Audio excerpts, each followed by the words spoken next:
Oye, pero también luego de esta emergencia, ¿a poco no? Sería bueno evaluar la posibilidad de cambiar pues nuestro vehículo a gasolina por un sistema de gas. Miren, los expertos dicen que no se necesita cambiar de unidad. ¿Quieres saber cómo? Mariana Sánchez nos los explica.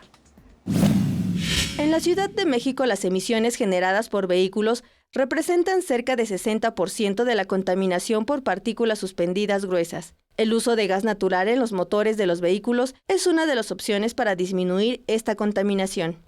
En la capital, ya existen lugares donde se pueden hacer las conversiones. Son conversiones, como te mencionaba, de cualquier vehículo que ande a gasolina entre 3 a 10 cilindros. Se le hace una conversión, se le hace un ajuste en el motor, se le ponen componentes para que se inyecte gas natural directamente en lugar de la gasolina. Esto obviamente trae muchos beneficios en la parte económica, ecológica y de seguridad. El uso de gas natural tiene otros beneficios, como el precio. El litro cuesta 50% menos que la gasolina, lo que puede generar ahorros hasta del 60%. A nivel ambiental, se reduce casi 90% la emisión de partículas de monóxido de carbono, y es seguro debido a que no pueden generar grandes explosiones, ya que al contacto con el aire, el gas se dispersa.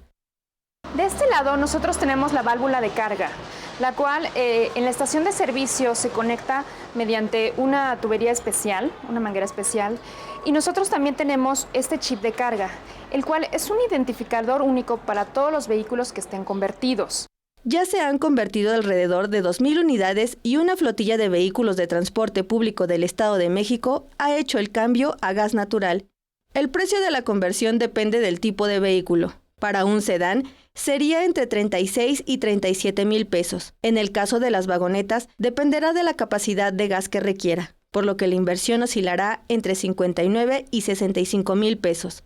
En la Ciudad de México, existen 2 estaciones de servicio en donde los automovilistas pueden llenar sus tanques. Con imágenes de Jorge Barajas, Mariana Sánchez, 21 Noticias.